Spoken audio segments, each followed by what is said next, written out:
Hay uno solo, no hay dos, al menos acá en nuestro sistema solar. Queremos cambiar de tema, nos vamos hacia el mundo de la medicina. Estamos junto a Marcelo González Ortiz, bioquímico, doctor en ciencias fisiológicas. ¿Qué tal? ¿Cómo está? Muy bien, muchas gracias por la invitación. Queremos conversar en torno a lo que ha sido el tema post-pandemia, post-COVID-19, porque sabemos que ya hemos hablado acerca de esto desde múltiples aristas, desde el impacto, por ejemplo, en salud mental, Claro. de lo que ha sido también el tema ahora de los virus respiratorios, con esta cuarentena que tuvimos que cumplir durante mucho tiempo y ahora el estar de nuevo en contacto con todos estos agentes patógenos ha sido un golpe para muchos y muchas. Me incluyo ahí Sí. en ese grupo. Pero queremos también hablar del tema del embarazo y sobre todo la sobrecarga alostática que ocurrió durante la pandemia y los posibles efectos en la salud, especialmente en el tema madre-hijo. Claro. Queremos que primero nos defina un poco el concepto. Sí, bueno, la sobrecarga alostática es un concepto más o menos nuevo que ha surgido el último tiempo dentro de la medicina y lo psicosocial. Ya es como una mezcla entre la investigación psicosocial junto con los aspectos médicos.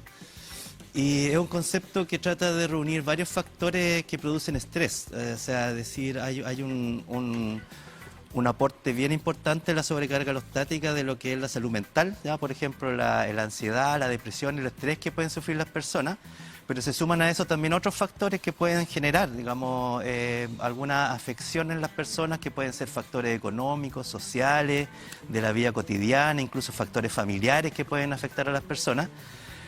Todo eso combinado, más por ejemplo algún tipo de enfermedad, genera lo que se llama la sobrecarga alostática, que es cuando las personas se ven superadas por las circunstancias, es decir, cuando su cuerpo no es capaz de adaptarse, por ejemplo, a los desafíos que implica varias circunstancias de la vida, ¿no? Entonces, cuando el cuerpo no es capaz de adaptarse bien a esos desafíos y se ve superado de alguna manera a las personas, cuando sienten las personas que además de malestares físicos están sintiendo, por ejemplo, esa sensación de que la vida como que lo está generando una angustia permanente, esa situación es lo que se llama sobrecarga alostática, ¿ya? Porque hay personas que de acuerdo a sus características, a su resiliencia, por ejemplo, pueden superar de mejor manera ya algunas circunstancias que pueden ser adversas, pero otras personas las sufren ya con mayor intensidad. ¿Desde qué áreas se observa, se investiga, se crea ciencia y conocimiento en torno a este tema en particular, claro? Es un tema bien interdisciplinario, porque la verdad la sobrecarga alostática surge como una forma de poder entender los factores que causan la enfermedad o que generan riesgo de enfermedad, no tan solo desde el punto de vista biológico y biomédico, sino incorporando también lo social, ¿ya? Incluso factores económicos, como decía, entonces factores políticos incluso pueden estar involucrados. Entonces es como es un área de investigación bien interdisciplinaria donde los aportes de las ciencias sociales, ¿no?, son relevantes también para entender cómo las personas pueden llegar a sufrir de repente de alguna enfermedad. Claro, porque ahí un poco es por explicarlo un poquito, es también el contexto, lo que Claro, está el ocurriendo contexto. hacia afuera, tanto en el mundo interior de la persona, Sí. como en el mundo exterior, cómo impacta. Claro que puede Las noticias, claro, como incluso la televisión puede ser un factor. televisión, Cómo claro, perciben el ambiente de acuerdo las redes sociales. claro, de acuerdo a la información que reciben. Hay, por ejemplo, gente que investiga sobre sobrecarga alostática relacionado también con el ambiente donde se vive. Por ejemplo, distintos barrios pueden generar más sobrecarga en las personas, obviamente si Lo que familiar viven también. expuestos, por ejemplo, a situaciones de mayor violencia, ¿ya? Esos aspectos. Entonces, y bueno, y en lo particular, obviamente la situación vivida durante la pandemia por COVID-19 generó un aumento en esta sobrecarga en las personas, en todos los vivimos, ¿cierto? Desde cuando tuvimos que estar encerrados. Entonces esa situación generó un contexto ya especialmente preocupante en cuanto a la posibilidad de que las personas se vieran sobrepasadas en distintos ámbitos, digamos. Y al ser un concepto tan amplio, ¿cómo lo han podido especificar ustedes? ¿Cómo lo han podido trabajar? Se trata de ir definiendo, de buscando formas de ir definiendo, digamos, y también de determinar cómo poder evaluar si las personas están sufriendo una sobrecarga alostática. Se han propuesto factores biológicos, por ejemplo, medir en la sangre algunos factores que pueden ser marcadores de la sobrecarga, como por ejemplo tener elevados niveles de alguna proteína inflamatoria, ¿ya? Alguna hormona como el cortisol, por ejemplo, que siempre se ve elevado en situaciones de estrés, ¿ya? Y lo otro, hay un aspecto bien relevante en cuanto a entender cómo las personas viven los contextos. Entonces, por ejemplo, para investigar esto tienen que involucrarse en aspectos de investigación más bien cualitativa, por ejemplo, realizar entrevistas a las personas, tratar de indagar un poco en cómo vivieron una cierta experiencia. Y desde ahí, digamos, uno tiene que elaborar ciertas pautas para efectivamente poder discriminar si las personas sufrieron o no sufrieron de esta sobrecarga. Pero es un tema que está en desarrollo. De hecho, hay bastante discusión todavía en la manera en cómo se puede determinar, ¿no? Esto de la sobrecarga. Y me imagino que ahí hay procesos asociados dentro de también un poco lo que son lo hemos conversado. En torno también a lo que ocurre dentro de nuestro cuerpo biológico, que va asociado a la emocionalidad, que va asociado al estrés, al cortisol, por ejemplo. Claro, la endorfina también. Sí, pues la cuestión es que esta situación de estrés y sobrecarga después se ve traducida en alguna manifestación biológica. Por ejemplo, en personas que pueden sufrir un mayor riesgo, hablando en general, no tan solo en el embarazo, por ejemplo, que pueden sufrir un mayor riesgo de desarrollar enfermedades crónicas como la diabetes. Se ha investigado bastante la asociación de la sobrecarga alostática con enfermedades cardiovasculares, por ejemplo. Personas que sufren de situaciones de estrés donde se ven sobrepasadas sus capacidades, luego eso se ve manifestado, por ejemplo, en sufrir de hipertensión o de aterosclerosis o esos factores. Ahora que lo conceptualizamos un poco, dejamos ese marco ya listo para poder entrar un poquito de lleno al tema, es bastante amplio. Sí. Lo podemos resumir como que es bastante amplio y es bastante... al menos nuevo. Eso quiere decir que el conocimiento también que se genera es un poco sacar de lo que ya había antes relacionado, generar, comparar, conversar también con los colegas, se da harto el diálogo. Sí. ¿Cómo se ha enfocado específicamente en el tema, bueno, en contexto dado? Ahí estamos un poco hablando del tema social, lo habíamos mencionado, el contexto, COVID-19. Con lo que ocurre con madre e hijo, que son las generaciones que estamos viendo ahora. Claro, hay información que ya se tiene a la mano sobre, por ejemplo, cómo afecta durante el embarazo el que las personas embarazadas sufran de estrés, por ejemplo, sobre todo ansiedad, depresión, ya la depresión prenatal o posparto, ¿ya? Son factores que se han estudiado ya en cuanto a que inciden también luego en el desarrollo mismo del embarazo y también repercuten luego en el desarrollo de los niños a edades tempranas, ¿ya? Incluso en la relación madre-hijo ya puede haber un factor incidente ahí. Entonces, desde ahí es que nosotros tomamos esos antecedentes para decir que entonces en una circunstancia como la vivía durante la pandemia por COVID-19, efectivamente la sobrecarga alostática puede haber afectado, ¿ya?, de alguna manera el desarrollo del embarazo y eso repercutir a largo plazo, en el momento actual por ejemplo, en el desarrollo de los niños o en la salud de esas mujeres que sufrieron de esa condición. Entonces esa es básicamente nuestra hipótesis. Ya nosotros proponemos, y lo que estamos tratando de investigar ahora, efectivamente corroborar si es que las personas que sufrieron de mayor estrés y sobrecarga durante el periodo de COVID-19 en el embarazo, luego tienen mayores riesgos de sufrir, por ejemplo, enfermedades cardiovasculares en las madres o los niños en cuanto a sufrir alguna alteración del desarrollo, ¿ya? Por ejemplo, tener alguna alteración en el desarrollo del lenguaje, desarrollo socioemocional, ¿ya?, que obviamente después los puede ir afectando a medida que van entrando también en la edad escolar. Eso relacionado más al contexto de COVID-19, o sea, al miedo quizá, claro, más que a la enfermedad como tal. Sí, lo que pasa, porque yo partí esto investigando sobre todo en cuanto al efecto de la enfermedad misma, de la infección de SARS-CoV-2 en el embarazo, y investigándolo, por ejemplo, su efecto en la placenta. Yo he investigado por años la placenta sobre todo, ¿ya? Y ahí se encontraron cosas, obviamente que hay alteraciones, ya que, por ejemplo, las mujeres que sufrieron de COVID-19 presentaron mayor riesgo de tener partos prematuros, ¿ya? O de sufrir hipertensión, por ejemplo, durante el embarazo. Vale. Pero sobre todo en los casos quizás donde la enfermedad se manifestó con mayor severidad, ¿ya? Pero luego, al ir tomando todos los factores, ya lo que uno empieza a pensar es que quizás no es tan solo la enfermedad misma, sino el contexto que se generó, ¿ya? La situación de tener que estar aisladas, por ejemplo, las mujeres, sobre todo las que vivieron embarazadas la primera etapa de la pandemia, tuvieron quizás más problemas en asistir a los controles, tuvieron que controlarse de manera aislada, algunas tuvieron que tener a su hijo de forma aislada, sobre todo en el comienzo de la pandemia.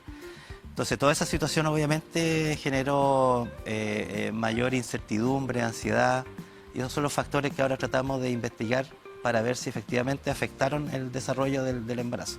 O sea, es un tema completo, por su parte.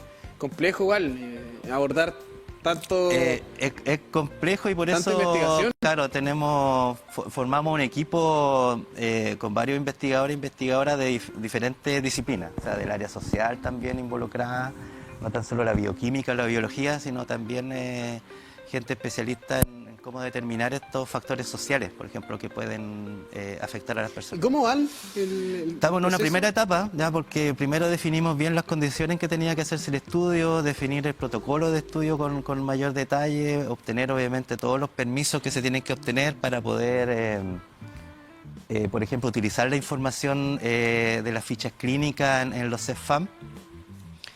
Y ahora vamos a entrar en la etapa ya de lleno, empezamos a hacer pilotos para probar nuestro protocolo y ahora vamos a estar de lleno en la fase de reclutar o invitar a participar a madres e hijos, digamos, que tuvieron su embarazo en esa etapa. Ah, ya, o sea, ahora con un poco trabajar con la familia ya. Claro, porque a ellos tenemos que hacerle algunas evaluaciones, obviamente, hacerle entrevistas Claro. y determinar algunos factores biológicos. Ah, y ahí hay, claro, factores biológicos asociados también a cómo vivieron el proceso. Claro, y lo cómo se interes- sentían. Sí, eso es para investigar cómo vivieron esa época, y el momento actual es ver si en el día de hoy tienen algún tipo de riesgo o de Y alteración. ver si es que hay alguna asociación, Claro. si es que hay algún patrón, Eso encontrar si es que hay algo. Eso Y analizar es- los datos. Así es. A ver, o sea, están en un proceso igual intermedio, podríamos decir. Sí, porque llevamos un año de desarrollo del proyecto y la primera etapa fue básicamente para constituir de buena manera todo el equipo y definir bien los protocolos, pasar por todo. Obviamente toda esta investigación requiere de pasar por comités de ética, autorizaciones desde el Servicio de Salud,